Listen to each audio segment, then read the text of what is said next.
Today I made hamburger steaks. They turned out so good. Let me show you how I made them.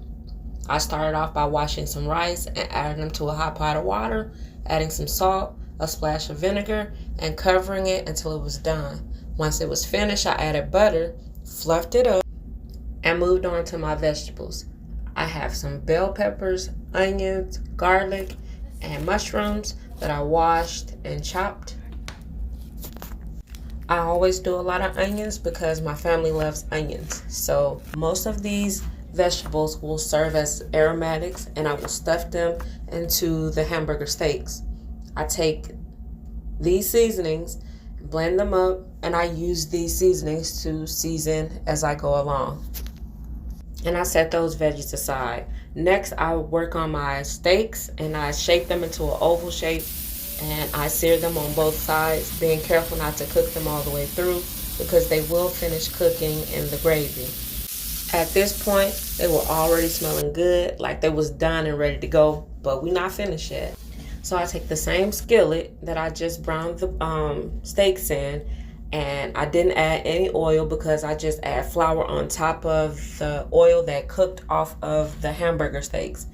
I'm just browning some flour, and I use a lot of flour because my family loves gravy. So I always make enough gravies for leftovers. So I'm just browning my flour here, and I'm browning it to get the color that I want because this is also going to create flavor. Now I'm adding beef base because this is going to give me more flavor, and it's also going to give me that brown flavor that's associated with gravy.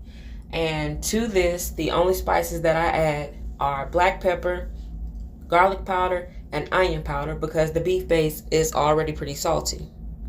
So I continue to cook this until I get the desired color that I want. And then once I reach the desired color, I'm going to add hot water, which I put in my kettle and I boil.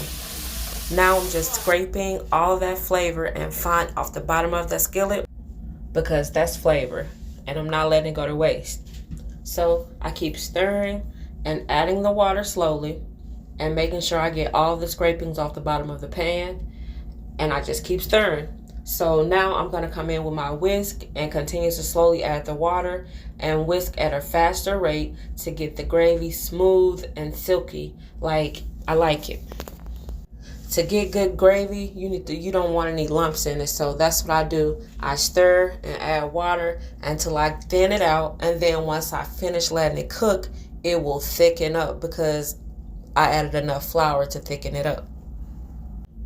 And I'm just going to continue to scrape down the pan and whisk and make sure I get all of that scraped up. And then I'm going to transfer this into a bigger pan so I can finish cooking the hamburger steak. So here I am, still whisking just to make sure the pan is ready to go for the steaks. And it's simmering, and now the steaks are done. I know they're done because I stuck a fork in it, broke it open, and it was ready to go. So now it's time to plate, and I'm telling y'all, this turned out so freaking good. Have y'all ever had this? Has your mother ever made it for you? Has it been a long time since you had some? Well, go to the store, get the ingredients, and make you some hamburger steaks.